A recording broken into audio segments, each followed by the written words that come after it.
Почитувани гледачи, добро вечер, добро дојдовте уште еднаш во Арена.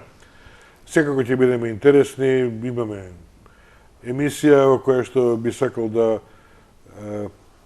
како би кажал сега, да дадам предност на оние спортови кои што, за жал, од државата и од публиката, може би рекол, се подценети, а од друга страна носат многу успеси на Македонија. Предност се дава на фудбалот, ракометот, кошарката, ајде, предпоставам дека тоа е една масовна појава и тоа се спортови кои што секогаш имаат многу публика, меѓутоа, кога се работи за Македонија и рекламата на Македонија како држава во Европа и светот, тогаш оние помали спортови се многу поинтересни. Како да не должам премногу, денес ќе зборуваме за каратето. Мој вечерашен гостин е вам добро познатиот Елвир Куртановиќ. И веднаш да кажем, за оние што не знаат или за оние што позаборавле да ги подсетам, тој е првиот македонски спортист за кого е свирена македонската химна. Благодарам на поканата. Елвир, добро вечер. Да се возам, точно ли е, точно е секако, меѓутоа каде беше, како беше и зошто беше сето тоа? Благодарам многу, пред се реков, за поканата. Поздрав до вашите гледачи.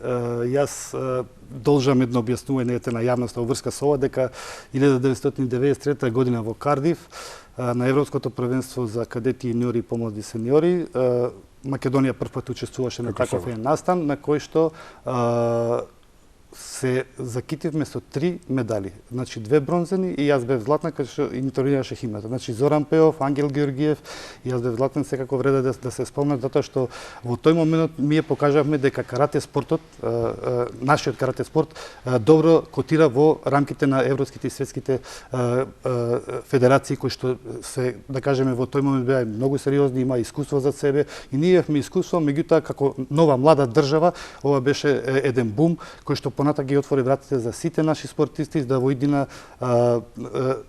оценат дека можат, дека само треба да се работи и на тој начин се доаѓа единствено до високи одличија или медали, како да. Така, меѓутоа, свесно или несвесно, ти си улезен во историјата на македонскиот спорт. Значи, можеме ни разберуваме се кој што сака, може да биде Трајко, може да биде Петко. Меѓутоа, бил Елвир Куртановиќ, за кого што е за прв пат во историјата на самостојна Македонија свирена македонската химна. И тоа треба да се забележи во историјата. Така е и забележена во историјата. Јас само да додадам, сакам дека тој медал е прв во сите спортови, не само во карате спортот, во сите спортови во Република Македонија. Меѓутоа, како медали тогаш први што беа, можам да кажам дека во иднина, значи периодот после тоа кој што следи, дека овие резултати се многу пати многукратно надминати од каратисти и спортисти и од другите спортови, значи кој што значи дека континуитетот се настави, дека и квалитетот веќе беше застапен, научивме искуства, настапувавме на големите надпревари кај што можевме да размениме искуства со државите кои што значат во овој спорт.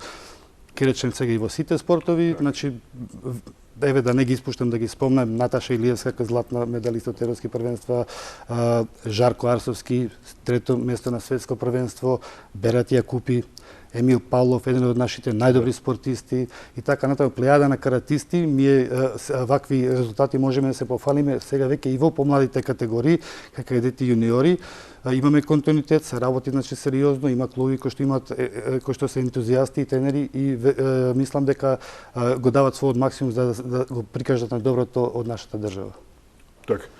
Инаку, зар е повторно што не знаат? Ти имаш и карате клуб кој што се вика Кейкс. Кейкс, така, да.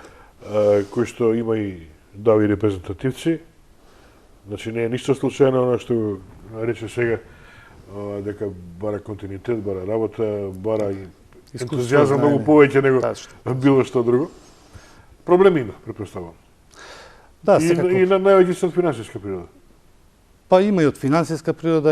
Мислам, не можеме да го фокусираме проблемот само на едно место. Проблемот е, можам да кажем, почнувајќи од сега во ситуација Министерство за спорт, мислам, кој што е наш главен спонзор за настап на овие најголемите спортски првенства, она што мислам дека треба да се истакне, треба да се потенцира и на што треба највише се обрне внимание, да се поддржи квалитетот. Конкретно ме прашавте за клубот, значи мојот карате клуб е Карате клуб Кейкс, кој што работи веќе 25 години во континуитет, значи немавме прекин, имавме врдени резултати, имавме периоди кај што имавме падови и успони, меѓутоа сега во моментот имаме една млада и добра генерација, имаме добро членство. Јас веќе у најмладите категории согледувам големи потенцијали, значи со тие потенцијали треба да се работи, треба да настапуваат на првенства и верувам дека ќе добиеме и поддршката како од публиката, пред што го рековме, сепак тоа е една сатисфакција, велиме она што ако нешто не ти е сатисфакција, зошто би го повторувал? Так. Значи прогресот е најголем мотив за работа. И јас верувам дека сега зборам конкретно за мојот клуб, дека ќе има потенцијал. Згора на тоа се наоѓаме во една општина во која што спортот стварно се издигнува последно време. Тоа е општина Бутел, каде што градоначелник е Дарко Коцевски. Јас му се заблагодарам, пошто еве сега во една ситуација каде што имавме европско првенство во Тбилиси, на кој што имавме еден натпреварувач, тоа е мојот син Дарин Куртановиќ. Немаше да патува ако не помогна од општината, верувајте, затоа што целиот терет за она што го рековте преска, финансискиот терет е паднат или на клубот или на тренерите. Сега ние како клубови не сме мокни, не произведуваме средства да можеме да ги поддржиме и најдобрите. А најдобрите вие во еден момент може да ги препознаете во малите категории, меѓутоа со време некој именува така да може да дојде и од оние што не се очекувал дека ќе покажат максимални потенцијали или да постигнат максимални резултати. Ние како клуб, значи, работиме на тоа, настапуваме на меѓународни првенства, кои што се повеќе во Балканот, затоа што тоа горе-доле можеме некако да го поднесеме финансиски и на тие првенства носиме добри резултати. Значи, во регионот можам да кажем дека Балканот како карате сила значи многу во европското и светското карате, значи имаат квалитетни натпреварачи каде што ние можеме да се измериме и со квалитет, а и да научиме некои нови работи или да стекнеме нови искуства кои што понатака ќе ни служат за најголемите натпревари. Тоа се европските и светските првенства од кадети па до сениори. Добро, ако Балканот има такви показатели дека е горе во врвот на европското и светското, значи како регион збориме, нели? Значи ли тоа дека и на европски и светски првенства ние можеме да се носиме со оние големи сили? Видете, карате е индивидуален спорт. Значи, во колективните спортови сега ќе направи една паралела, морате да составите добра екипа да направи резултат. Може би и потешката работа, како да кажем. Овде ако имате поединец, индивидуалец кој што стварно има потенцијал, желба, зборам за оние потенцијали не само физички, туку и ментални, пошто овој спорт главно е спорт кој што за врвниот е потребна добра ментална подготовка. Се разбира и физичка, да, се разбира.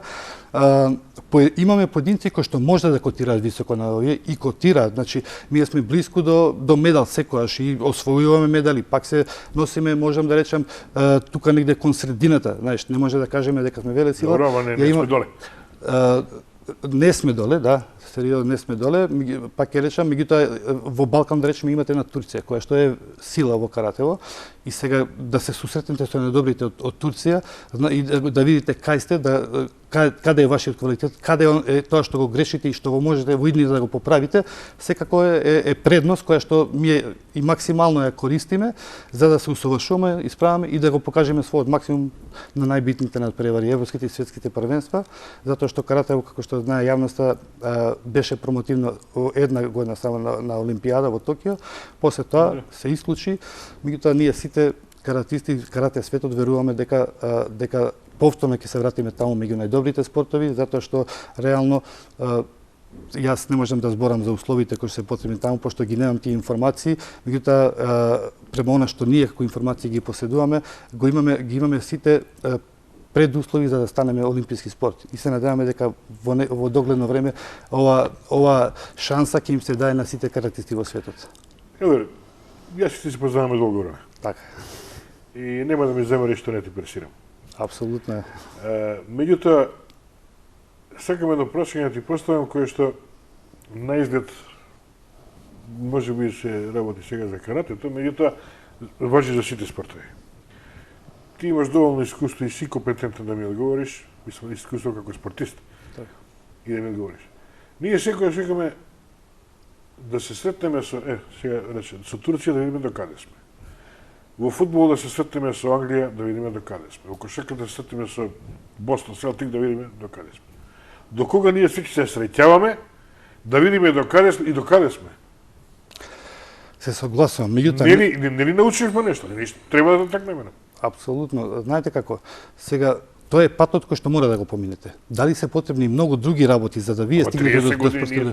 Добро, каратело не е 30-60 години. Во ред, сакам да кажам 30-60 години, па не е до. Колку ни треба? 600?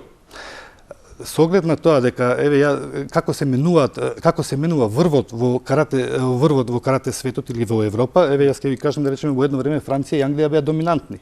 Значи тогаш вложува многу, се смени веќе сликата, па едно време доминираше Турција, на светско ниво е Јапан, сега веќе Египет, знаете имате шаренило едно кое што немате во карате спортот мина труд, со кој што вие може да кажете дека по дефолт ќе станете повторно шампиони, него морате одново да се изборите.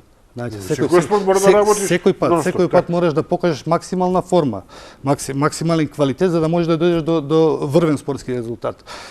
И ние тоа го правиме, да кажем релативно успешно доста, меѓутоа не можеме да кажеме дека сепак, еве ќе ви кажам сега по ново светското првенство на пример е еден условен треба да исполните услов за да настапувате на светско првенство, што не беше пракса до последното светско првенство, што значи вие морате да настапувате на сите бодовни турнири кои што не се во Европа, туку се и надвор од Европа, што чини многу пари. Ајде вака да една произволна бројка да кажам минимум 10.000 евра. За да може па многу е пари за еден спортиста, а не вие никаква гаранција дека тоа ќе успее. Значи морате успее. У нашиот спорт се тоа многу пари. Зборам за еден индивидуалец или за еден поединец. А ако збориме дека тој треба да падне на клубот, колку тоа клуби во Македонија може да си го приуштат, зборам само за една сезона за да може да настапува на првенства. Ако го вклучиме тука и тренер кој што е неминовен дел од за да спортистот го постигне врвниот спортски резултат, веќе тоа се дуплира и да не кажам значи дека овие средства се пресудни покрај квалитетот за да можеме ние да го постигнеме врвот и да освоиме европски светски медали. Еве нека не излезе од тебе, нека излезе од мене како новинар. Јас претпоставувам дека еден така наречен бизнисмен сега. 10.000 евро на свој џеп. Ама да финансира еден спортист нема да го направи тоа. Се случува, има и такви кои што знаат каква им е општествената одговорност. И јас сум имал искуство и со такви луѓе, меѓутоа како да кажам, не се многу, а спортисти има многу. Ја ќе речем и у каратево има многу потенцијални спортисти. Ако ви кажам дека у помладите категории може да сметаме на една бројка од 10 до 20, е вака да направиме распон. Значи, ако тоа го мултиплицирате со бројката на средства кои се потребни, се сериозно многу средства. Ние и со потешкоти, значи она што Федерацијата успеа да го обезбеди е главно финансиите од Министерството за спорт, пошто престага го спомнав, кој што ги покрива барем најголемите првенства. Сега, до сега учеството беше да речеме еве и на европски и така продолжи и на светски првенства од секоја категорија по еден. Тоа се една сериозна бројка на настапувачи кои што Колку се тоа? 33 се отприлика, вака у категории, пошто имаме две дисциплини, едната е комите или спортска борба, другата е ката. У ката има многу помалце категории за разлика од комите, пошто се повеќе категории поголеми се можностите за медал. 33 настапуваат, според нашите статистички податоци, во прво коло веќе пола испаѓа. Значи, иако сте најдобар, не значи дека на следното европско првенство вие може да освоите медал. И сега морате така да инвестирате во спортот за да биде константно присутен во врвот во светската елита и да константно се учи, се надградува и така допринесува во неговата кариера. Еден голем проблем што овој спорт, можем да кажем, го мача, тоа сите карате спортски работници го знаат, е субјективноста на поенот. Кај нас поенот, мислам дека и тоа е една од причините и зошто не сме во семејството на олимписки спортови, каде што субјективноста се сведува главно на судијата кој што произволно и врз основа на своје искуство оценува дали е поен или не е поен. Колку тука тоа може да се измери, верувајте, тоа се брзи удари, брзи техники, колку тоа може едно човечко око кое што за еден настапен судија, да речеме, стои цел ден во сала, објективно мислам дека може да се случат грешки и се случуваат грешки кои што се секогаш пак на крај на сметка на спортистот. Така. Не може тука техника или нешто да сумеш? електроника? Ние имаме еден систем кој што само се чува, тоа е челенџот, кој што се применува само за најголемите европски и светски првенства и како предмет ќе кажа во нашата федерација во големите сениорските категории, дури и U20 помладите сениори се применува затоа што тој систем во кој што треба да имате дополнителни средства за вклучување на камери и системи не само во финансиска смисла и во временска смисла, значи го одложува траењето на надпреварот. Сето тоа дали ние можеме да повлечеме искуства од другите спорти, еве таеквондо веќе тој проблем го решил и е многу порелаксирано, по да кажеме пристапно до спортистите, да вие знаете кога вашиот поен е добро оценет или не е оценет. А спротивно на тоа е, ако знаете дека се оштетен, што не може секогаш да е со намера, може и без намера, затоа што судијата е сепак човек кој што може да сгреши, се случило, видел, не видел, така, зашто овде, знаете како, во овој спорт се работа техник во истовремено, и двајцата спортисти. И вие треба да забележите кој од нив направи проен. Да, искуството е тука присутно и релативно добро се оценува, меѓутоа не можете секогаш максимално 100% да го оцените. Меѓутоа, и кога двајца спортисти, квалитетни, ние во секоја категорија имаме по двајца квалитетни спортисти, кои што се борат за местото во репрезентација, каде што имате двајца квалитетни спортисти, разликите се многу малечки. И таа минимална предност, што да речеме би била грешка или не е грешка, му дава предност на другиот. Знаете, и сега веќе следната година вие морате да го правите тоа. Тоа е еден захтевен процес, меѓутоа ние не се откажуваме, го работиме тоа, константно сме у сала, работиме, не можете да направите резултат спортски. Добро, ајде вака. Не рече дека 10.000 евра е доволно за еден спортист да... Произволно дадав бројка, да за 10. 15 нека. Така, да. 15 нека. Значи 15.000 евра е за еден спортист да ги помине сите оние потребни турнири? Да. Квалификациони за учество на светско сениорско првенство. Тука би биле, предпоставам, и припреми, може би уште 5.000 евра како коштаат плюс минус. Ова се само средства кои што треба да се идваат за настап, котизации, патувања и на самиот натпревар. Подготовките што спортистот би требал да ги заслужи. Уште колку? Уште 10? Па да, така би се Значи да ги закружиме на 20-25.000 евра. И сега, 25.000 евра за десетина каратисти од Македонија се 200-250.000 евра. За држава, за министерство кој што има буџет од 20 милиони евра. И премногу. Видете, во делот на финансирањето... Значи, не би сакал сега да пенамам, пошто министерство не е само каратето, има уште многу спортови кои што само од него чекаат пари. И сега Борко Ристовски е у таа ситуација да е растргнат. Одговорна му е позицијата, значи се согласувам. Меѓутоа зборам за 250.000 евра кои што па реклама колку кошта? Ја пак ќе речем, у делот на финансирањето, сега јас исто не сакам да манипулирам со бројки колку министерството... Не, дозволете, мислам, јас не сакам од една друга причина да пренесам вина на некој што стварно не. Јас сакам да бидам колку што јас сум информиран, објективен у тој дел затоа што порано имавме еден систем ваучери кој што релативно добро, мислам, постои уште, сега меѓутоа имаш измени па на крајот се додели ваучерите. Да. Меѓутоа ваучерите како и така помагаа многу во спортот. Тогаш знаевме буџети, околу првите недели беше 6 милиона, па после на 10 милиона се зголеми као буџет дали сега тие средства наменски и таму кај што треба се употребија, тоа е веќе сосема друго, тоа е сосема, да. Тоа беше проблемот, колку е тоа сега. Вистина, јас стварно не можам ниту сакам да судам од оваа позиција, меѓутоа само сакам да потенцирам дека тие средства многу им значеа на клубовите за остварување на една форма. Знаете како вие ја пробате својата форма во Балканот, гледате дека тука не поминувате, зошто би настапувале на европско и светско првенство?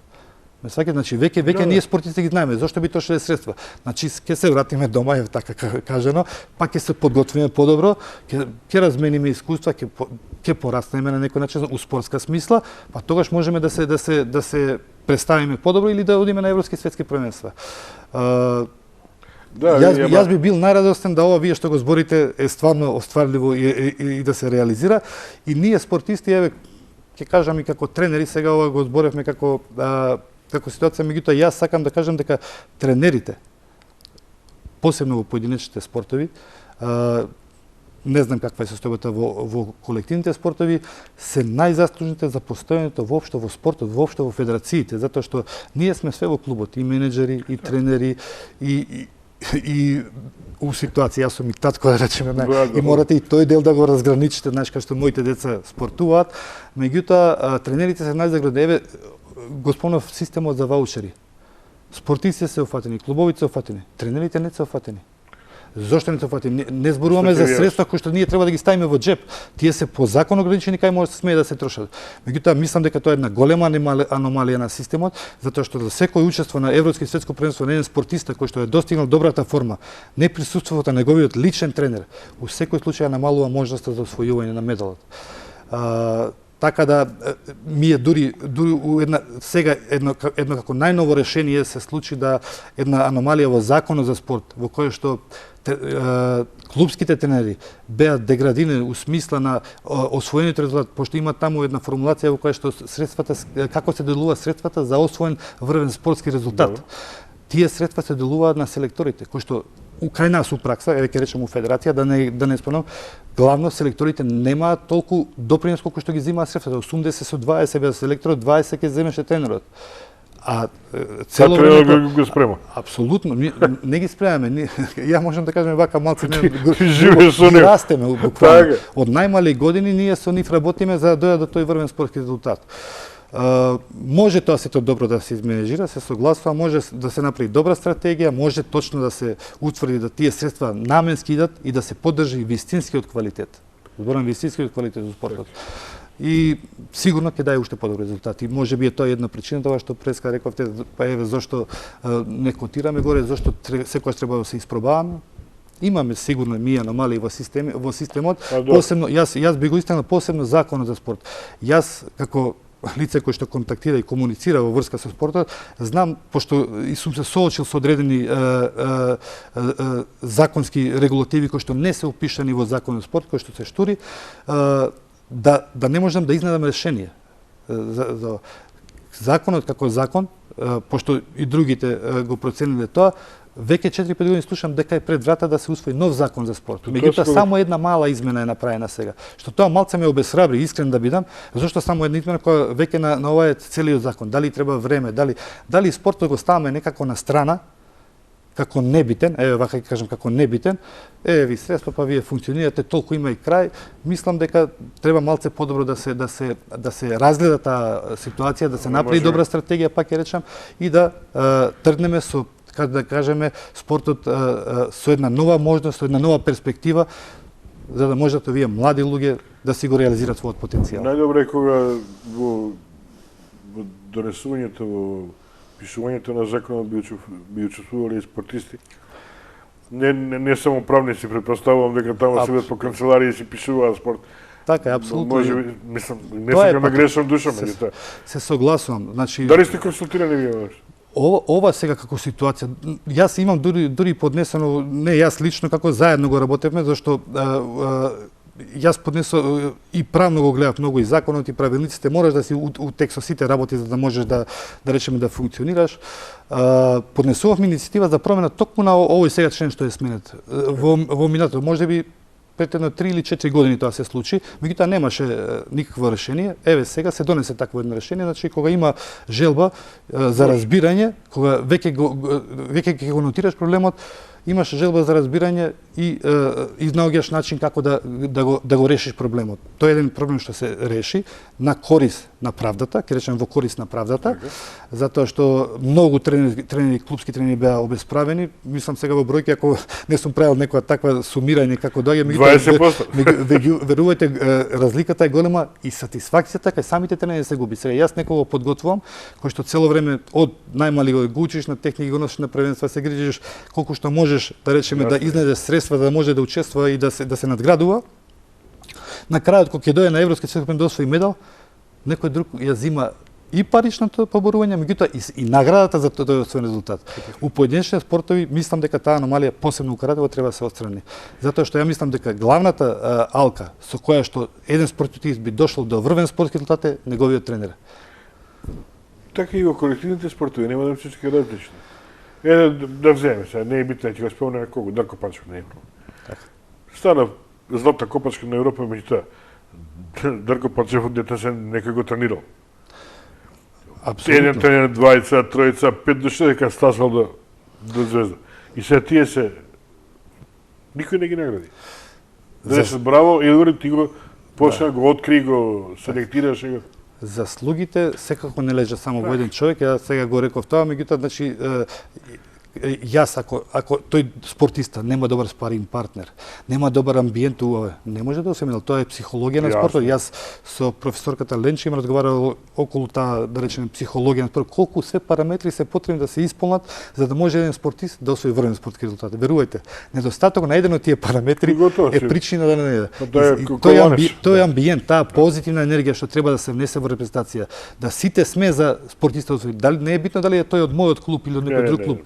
Ние сите, тој резултат е во корис и на спортот, конкретно и на карате спортот и на спортот генерално во нашата држава, и на тоа треба да се работи, да се прави за да можеме ние да кажеме дојдеме до едно решение, кога мислам на решение, имате спортисти кои што имаат потенцијал, вие немате решение за нив, како он да го реализираат својот потенцијал. Затоа што ни самиот процес или патот, да речеме, што го води до тој врвен спортски резултат, вие имате многу сопки и пречки кои што многу тешко ги отстранувате. Тоа е генерално проблем во македонскиот спорт, значи воопшто. Сега можеби конкретна ситуација во каратето. Види, оваа емисија трае веќе до 13 години. Така. Некаде 600-700 емисии више не ги ни броим. И нонстоп зборуваме за ова. Нонстоп повикувам гости со кога што разговараме за спорт на оваа тема, на било која спортска тема.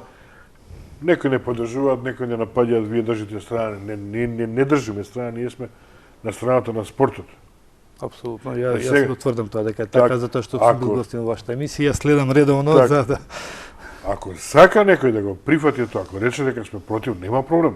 Ние сме против, меѓутоа се надевам дека поголемиот број, вклучувајќи и вас, стручните во одредени спортови, дека ќе прифати дека едноставно нити страна сме пателе, нити имаме нешто од тоа. Едноставно мора да се зборува за това. Така е. Не можете вие сега да го истакнувате само резултатот. Се согласам, тој е најбитен. Меѓутоа, патот до тој резултат, секако дека во кој што се соочуваме со препреки, со најдобро намера, еве како емисија со најдобра намера да се исправат грешките, не со намера да некој се омаловажи.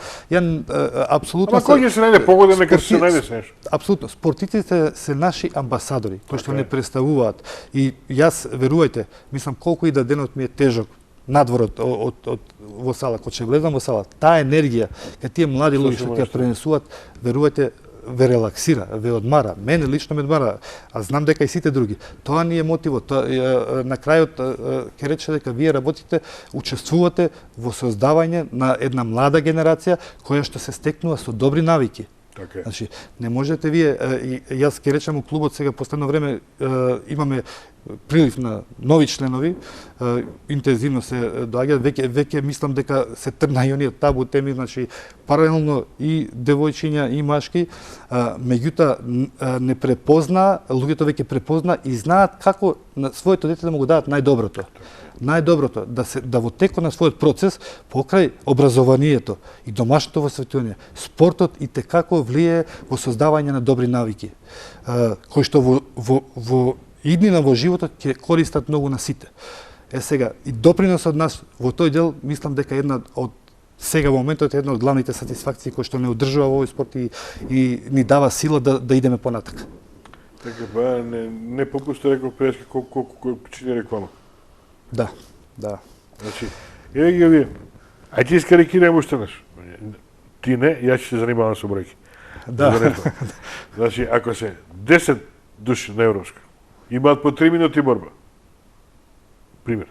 Тоа се 30 минути. Секунда колку е? 400 евра беше у македонска телевизија по некој време. 400 евра секунда. Да, ова се нови бројки за мене, јас не сум у текстот со рекламите. Многу лесно се прави една математика, не мора да си. Па да видиш дали 250.000 евра се многу или не се многу. Како и да е. Општествената одговорност, што го рековте ова кај бизнис заедницата, мислам дека е главен момент кој што треба да им биде мотив, ја сега ќе спомнам еден пример компаративен во однос на вие една банана залепена на зид ја продавате за 5 милиона, да речеме сега, што не се случува кај нас, или ќе купите на слика која што скапа, не сакам да ја намалувам вредноста, меѓутоа вложувањето во спортистите паралелно треба да се прави. Ако сакате да имате генерација која што утре ќе не представува и ќе биде подобра од нас, и секој пат ќе биде и нема да бидеме да кажеме сега, и сами знаете, и секој граѓанин знае тоа дека повеќето од нашите проблеми се дека младежот ни се иселува од државата. Не сме му дали можности да спортува, да се школува, да работи, да биде третиран како што се само на параолимписки игри. Они имаат, да. Они имаат игри, они имаат потенцијал, имаат желба и нивното време поминува ако не го реализира како што треба. Затоа ја мислам дека максимално времето треба да биде во функција на нивната енергија во создавање на добри дела. Секоја што се прашувал, се разговараме како пријатели. Така е. Секоја што се прашувал, ти си тренер, создаваш дечиња, да кажеме, од мали до репрезентативци, сениори и така натаму. И гледаш како растат, едноставно се гордеш со дете, јас сум го направил спортист. Како не се најде некој? Мислам, условно речено, може би има се, да не грешам душа, не сакам. Еве, јас ќе го финансирам овој клуб, Елвир, ти тренирај ги, ама јас сум ги финансирал, мерахме кој ќе гледаме како сум помош на моите средства, овие деца растат. Јас лично да кажем, зборам од моите лични искуства, јас имам такви искуства, не во толкова мера, меѓутоа, знаеш, верувам дека и бизнис заедница ги сака да има една, сака да ужива во една гледка каде што гледа дека млади луѓе од Македонија не представуваат надвор и носат врвни спортски резултати. Меѓутоа, се тоа мора малци државата да учествува системски, да речеме да учествува системски за да тие средства што би ги донирале утре на некој начин не мора да им се врата 100%, верувам дека многу би учествувале. Тоа преку системот на ваучер малце беше со одредени аномалии, како да кажам, од мое видување, лично видување, со одредени аномалии беше на некој начин минимално мрднато напред. Али сепак се движи напред. Од нула, беше повеќе од нула. Апсолутно од нула. И сега полека, значи, можеме од таа позиција да растеме малце повеќе, меѓутоа и секако треба да имате данъчни ослободувања за да можеме тој што финансира, зашто овде сега збориме за карате 10, 15, 20 спортисти, меѓутоа и колку спортови ние имаме у државата кои што треба да исто така да се реализираат својот потенцијал. Јас искарикирав работа, мислам, ја упростив чисто онака да... Да, коментарот ви е на место, се согласувам, насоката у тој правец, како да изнајдеме начин да се финансираат врвните спортисти или да се поддржат на некој начин, да им се дае шанса да го постигнат она што го вербат. Има два начина. Значи има два начина. Не треба ние ништо да измислуваме. Едниот е овој западен систем, што вика даќите слободен од данок за вложените средства, нели? Ако си вложил 100.000, нема да платиш 50.000. Вториот е кој што прават Јапан Исток. Значи, ти како предпријатие ќе вложуваш. Значи, должен си да вложуваш. Само пријател не те прашуваш. И тие пари може да се трошат. Значи, има начини. Али се согласувам со тебе дека треба да се седне на маса, да се најде вистинското решение и да се тргне веќе од некоја, не е нула веќе, нели? Така, да. Степен погоре сме. Да, секако пораснаме малце, меѓутоа, знаете како, ако вие сте на едно ниво кај што гледате дека сите други покрај два и растат, вие автоматски паѓате надоле, зашто другите пораснаме многу повеќе. Во делот на, да речеме, ние многу пати сме како и размислуваме и ден денеска како да го поддржиме финансиски спортот. Тоест, спортистите, оној надпреварачкиот дел, меѓутоа и рекреативниот дел, да речеме, да се мотивира за да може млади луѓе повише спортуваат. Зашто овде не се работи за една димензија која што луѓето го согледуваат спортот дека е само за физичкиот развој, апсолутно се работи за менталниот развој, што значи на сите индивидуи кои што спортуваат веќе спортот не е она што беше пред 30 години, веќе ги сваќаат неговите вредности и мислам дека тука мора да се направи некоја стратегија која што луѓето и ќе ги мотивира, и ја пак ќе речам, најголем мотив е прогресот. И на некој начин ќе може да спортуваат за да може да се напредуваат и да ги постигнат резултатите. Ајде малку на страна сега. Како се чувствуваше кога слушна македонската химна, кажи прво? Памтиш ли? Секако дека да, тој момент секогаш ќе го памтам и не можам никога да го заборавам. Значи во Кардиф, ја искрен да бидам, фокусот беше имаше у репрезентација кај нас можеби уште 5 добри спортисти кои што може исто така да го постигне резултатот. Склопот на сите околности, можеби моменталната форма или мотивација што имав во моментот ме доведе до врвот на ова. Знаете како, тој резултат не беше само мој резултат.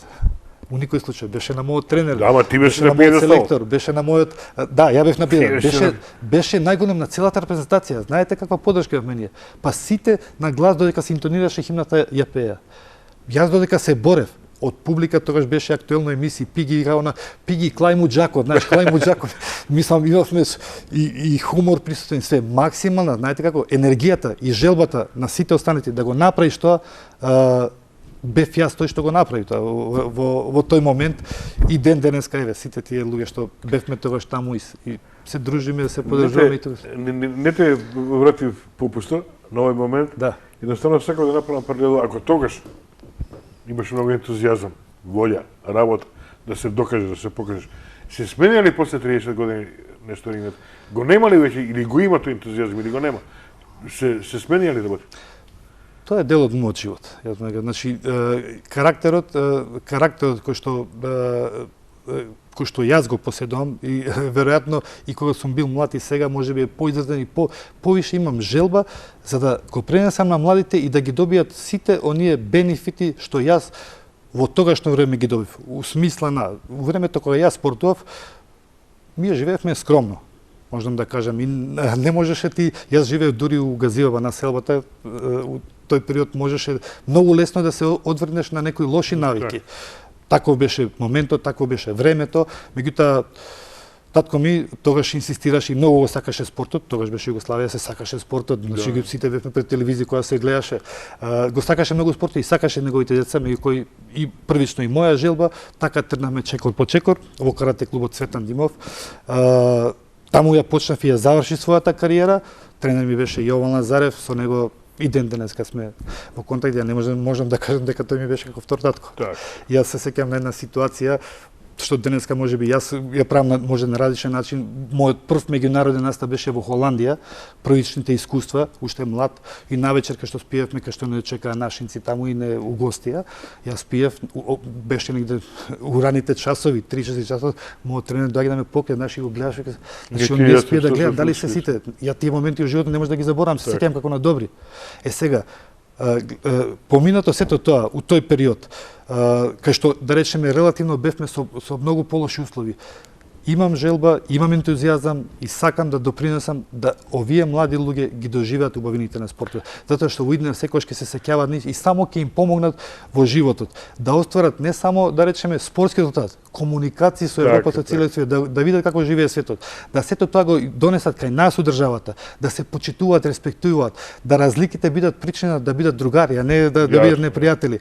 Ние у спортот, посебно боречките спортови, еве се популарни тоа, се бориме, губиш. Пружаш рака. Значи, ти си во моментот, ние сме другари понатака. Јасно. Значи, можеби ќе имаш и физичка повреда и све, меѓутоа никад не останува, спортисти се така добро истренирани и воспитани, можам да кажам, да никад тоа не било причина со некој да не комуницираш или да ти биде крив. Тие што можеби ги има негде, да речеме, такви поединци, у секој случај ги нема во спортот и не се наоѓа себе си. Таму не може да опстанат во таква средина. Дали тој ентузијазам кој што тогаш ве красеше вас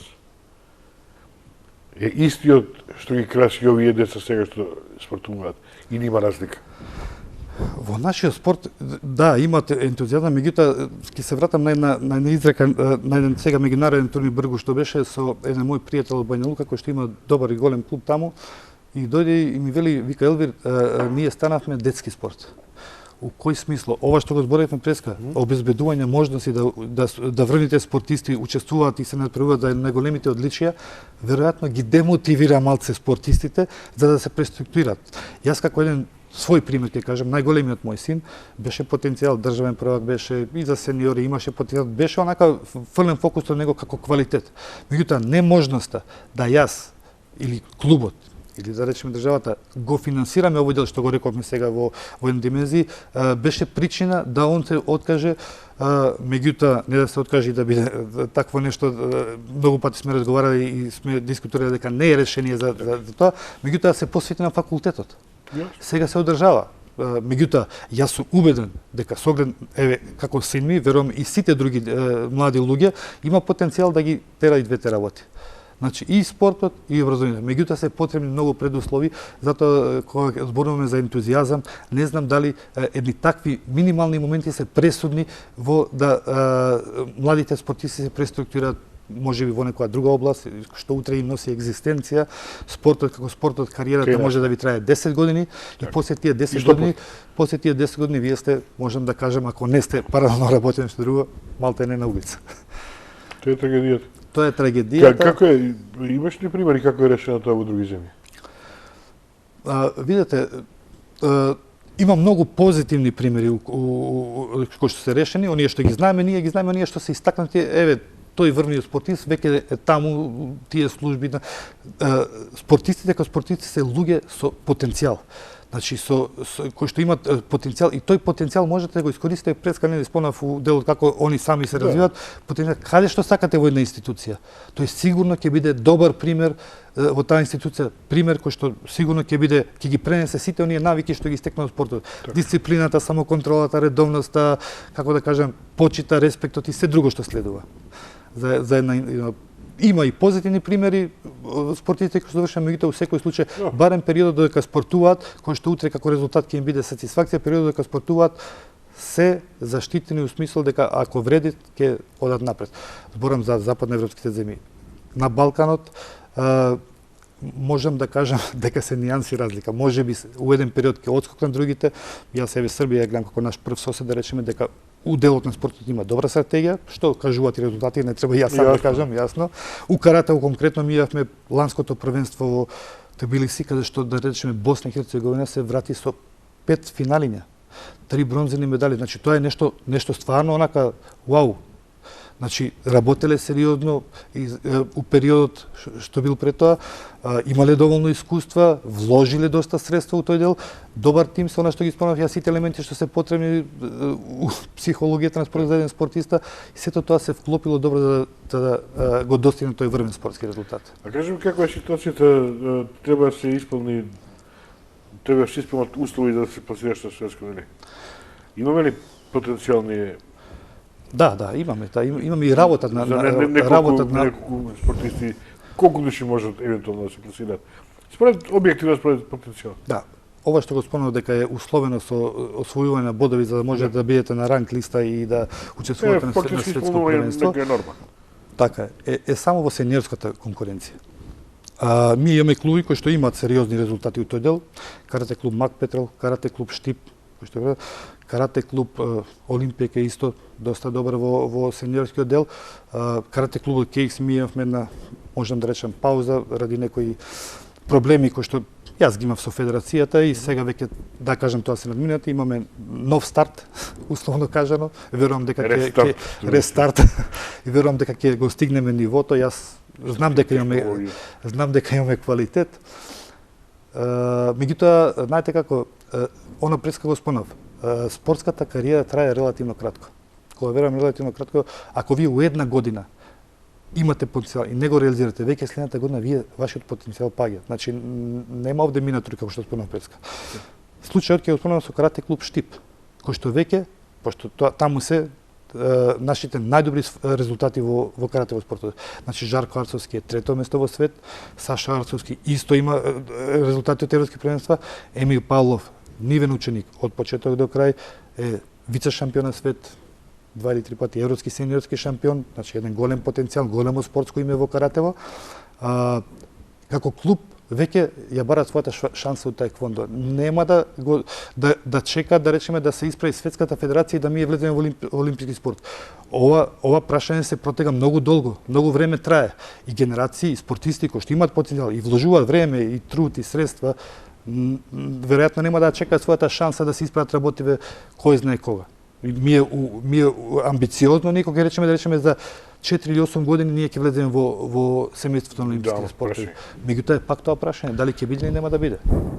Дали каратето ја губи битката со теквондо, џиу-џитсу, со другите борелички вештини? Според тоа што го следаме, значи зборам само за таеквондо, значи таеквондо е една сериозна спортска федерација. Ова го знам од причини што вежбаме во истата сала, во истиот хол и малтене и разменуваме искуства од со Борче Костоци кој што е тренер на Дејан, освојачот на олимпискиот медал, да, Дејан Георгиевски. Многу се напредници. Заслуга на нивниот ангажман. Јас сум редовно, секој ден сум во сала, редовно и он во сала. И од Сабари, и пред мене, и после мене доаѓа. Значи, резултатот не дошол случајно. И јас се радувам кога ќе видам една таква слика. Дека вложуваш и дека тоа ти се валоризира на некој начин. Значи, твојот труд не е фрлен во вода, него веќе има резултати. И верувам дека добро ќе тоа е олимписки спорт во континуитет. И мене ме радува, мислам дека тоа што во ниеден момент не ги сметам како своја конкуренција или како можеби пречка да ние се напредуваме, ние нашите работи треба да се ги следиме во нашата федерација у смисол да се трудиме максимално да на сите спортисти кои што имаат квалитет им се даде можност да го прикажат тоа на европските и светските првенства. А џиу-џитсу? Џиу-џитсу како федерација кај нас мислам дека уште го нема тоа ниво. Ја нема ни ширината. Можеби го имаш негде некој поединец, меѓутоа мораш да имаш ширина. Кај нас да речеме имаш ситуации. Прашав, се извинам, прашав дали тоа што џиу-џитсу е некоја комбинација од карате. Различно, џудо, така да. Видете, сега сите овие спортски дисциплини или вештини, пошто некој од нив се декларира како вештини, ја немам таа информација да можам да кажам точно, се релативно нови во светот на спортот. Кога зборам нови, значи карате го датира многу таму и таеквондо, значи се нови сега како спортски федерации формирани и е потребно време за да добро се стабилизираат и да се организираат и да имат европски светски првенства кои што веројатно ќе бидат од квалитет, зашто видите у Министерство сега, бившата агенција за млади спорт, имаш критериум за стекнување статус на спортиста од меѓународен ранг, од светски ранг. Значи мора да има доволно учество на земји во кој што ти си учествувал и си освоил медал. Кај нас, на Европско првенство, без 5 освоени, без 5 борби не можеш да бидеш шампион. Значи, минимум се 64 натпревачи на листата на учесници, 64 земји, значи. Така да, јас све поддржам, ќе речам, мислам, драго ми кога гледам дека салите се полни, тоа е она што ме радува, и драго ми кога има потенцијал и дека некој тоа го реализира или го валоризира со некој врвен спортски резултат. Ајде да не ми избега времето, има уште 10 минути, малку за твојот клуб. Колку борци има борци, нели? Да, добро, ме подсетивте на тоа да го кажам, зашто е и битен момент. Карате клубот Кейк се формиран 99-та година, значи можда веднаш по завршувањето на мојата спортска кариера, која што релативно рано ја завршив, ради околностите и тогаш. Знаете, во светот на спортот, во македонскиот спорт, кога зборуваме, кога ќе спомнете карате, секојаш потсеќа на некои кавги. И у тој период имаше некои кавги, кај што мојот матичен клуб, да речеме, беше на страна. Тогаш се намалија можности за све и јас решив да прекинам, зашто она што ви кажа преска една година пауза во спортската вода е многу и вие не може да се вратите во врвот. Јас се откажав, го отворив тогаш клубот заедно со мојот брат, кој што малтене и првично и негова иницијатива беше ајде сала да најдеме и целиот оној процес околу правните формалности што ги исполневме, околу барање сала, верувате, многу тешко. Значи покрај секој авторитет, знаеш, не може да обезбедите сала која што треба да си ја плаќате и нормално си ја плаќаме до сега секогаш. И да обезбедите услови да се формира клубот. Неколку пати се селевме, значи прво бевме во медицинска школа, па после отидовме, имаше еден културен центар на боšnjаците кај што таму работевме еден период. Сега сме во Бутел веќе 20 и неколку години, значи 21 година. Сакам да кажам дека е пресудно да бидете на едно место повеќе време, затоа што и родителите кога се деца најмали сака да ги донесат кај им најблиско. Ако покаже потенцијал, знаеш ќе ги носат. Луѓето негде и да речеме и немаат услови да се приуштат да може и временски и финансиски да може да го постигнат. Едор, ќе продолжиш. Вие колку кери имате платено за 25 години свела ќе направите? Па да, ќе студирам на Ќе си имавте. сала ќе направам. Да, тоа е веќе сега актуелно. Знаете како, значи видите, овие малите спортови што се боречките спортови, малтене сите имаат потреба од доџа, затоа што спортските сали се користат за повише спортови, а со 2 или 3 тренинга, како што тоа порано се работело каратето, веќе тоа не е пракса. Значи вие морате минимум 5 пати неделно да сте во сала, зборам во сала за карате, покрај оној кондиционален дел кој што треба да се подготвувате, ако атакувате на некој врвен спортски резултат. И значи еден сериозен пристап бара во тој дел и сериозни услови. Во општината кај што живееме, мислам јас сега веќе живеем во таа општина, во општината и во школото Климент Охридски, ние сме повеќе од 20 години и до сега можам да кажам дека не сме имале проблеми со тоа. Значи имавме разбирање со сите структури на директори или градоначалници кои што ја препознаа нашата намера и желба единствено да спортуваме, ништо друго не ни интересува, ни политика, ништо. Сакаме да спортуваме и овој дел децата што спортуваат, што на некој начин ги тргате од улица за да бидат во сала, беше максимално позитивно и ја како тренер у клубот што постојам, заедно со брат ми, и сега веќе имаме и асистенти кои што ни помагаат во овој дел, можам да кажам дека зад себе имам неколку генерации кои што се денеска добро етаблирани во општеството и кој што се горди затоа што во неколку дискусии или среќавања средби кај што сме имале, го потенцира тоа колку нив спортот им помогна да стана тоа што се денеска. И таква награда и таква сатисфакција, верувајте, не може да ја платите со пари. Парите ќе ги потрошите, ова никад нема да потрошите. И јас сум убеден дека имам една верна поддршка од сите нив и дури пракса сега дека повеќето што вежбале се веќе и родители реализирани, нивните деца почнуваат да вежбаат кај нас. Значи како да кажеме, задоволен ги носи децата да вежбаат. И тоа значи дека си веќе остарен. Па можам да кажам зрел. Да. Генерацијата на генерација. Така. Све у свое време, ја ќе речем, знаеш, и мислам и тоа треба да го прифатиме како еден нормален природен процес и јас не се противам воопшто на тоа. И ние како новинари со вас, што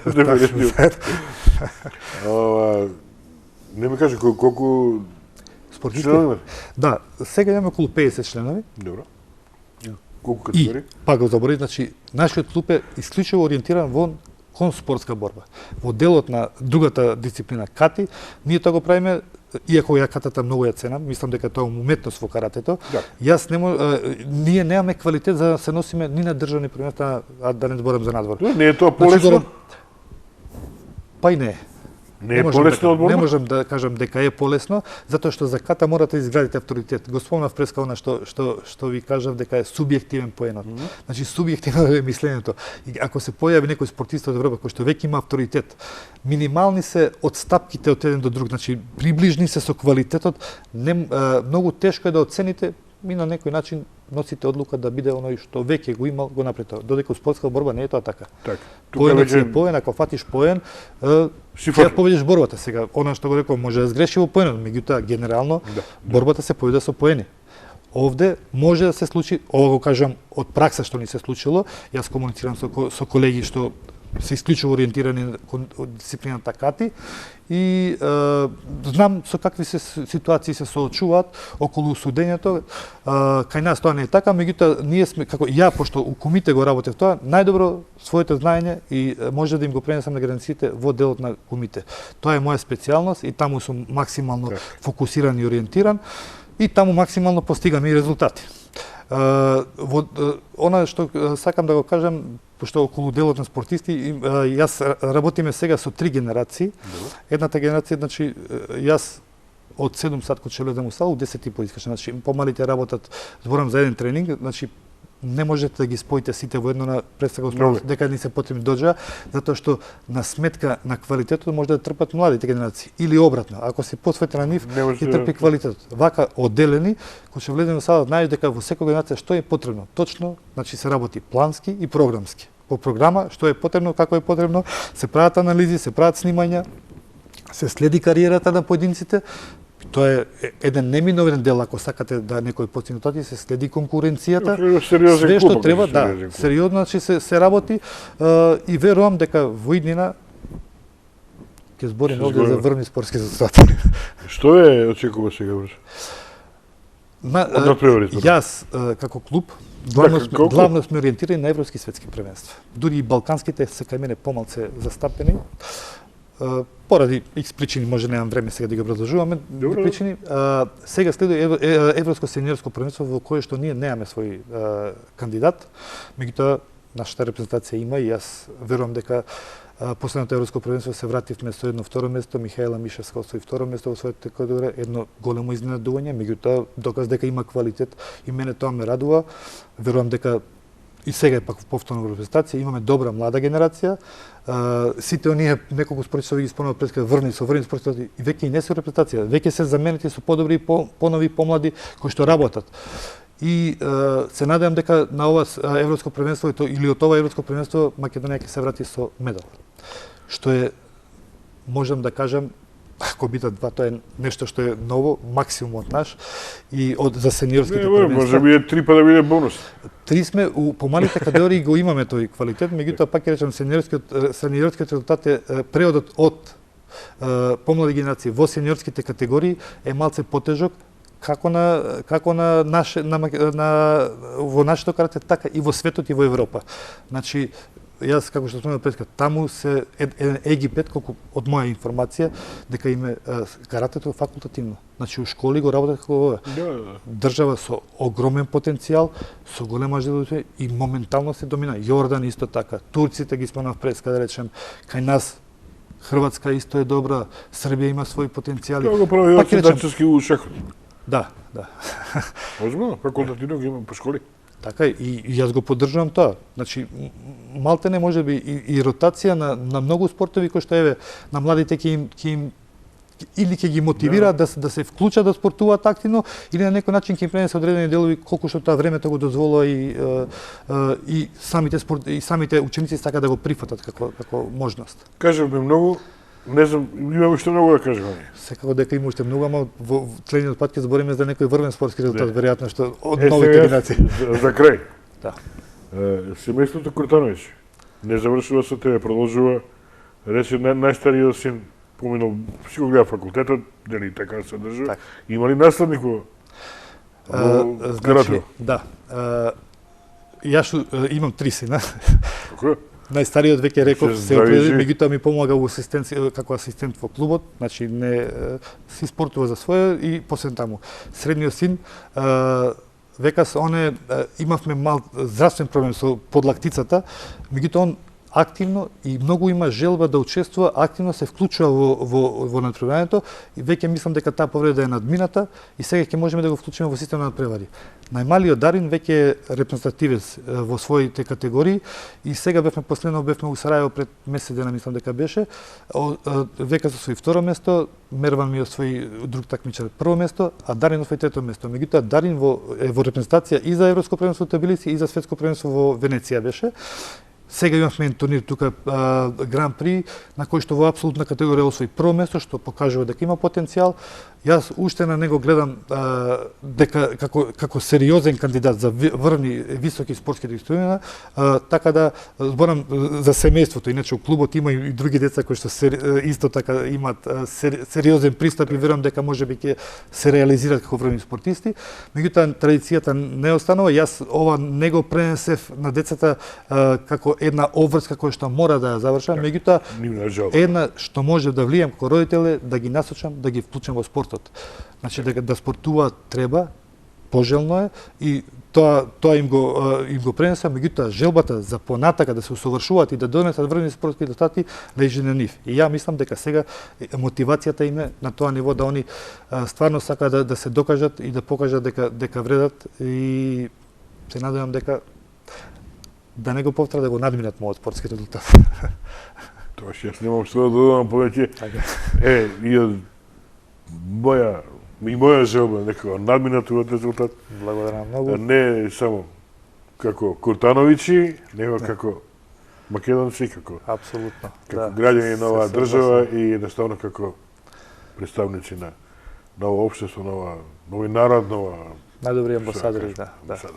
Нека бидат амбасадори на спортот, значи не само вашите синови, туку уопшто децата. Општо, да. Уопшто сите деца кои се Млади забават луѓе, да. со спорт, сите млади луѓе, бидејќи на нив останува светот, на нив останува и обврската да ја представуваат Македонија понатаму. Така е. И јас им посакувам исто така на сите спортисти, а на сите што не спортуваат, им посакувам да се вклучат спортуваат, не мора да биде тоа професионално или во една надпреварувачка форма и рекреативно, секогаш многу ќе помогне во сите други активности и во менталниот и психолошкиот развој на самите индивидуи. Ти благодарам што беше мој гост. Благодарам уште на поканата. Почитувани гледачи, тоа беше емисијата, не се гледаме следниот четвртак.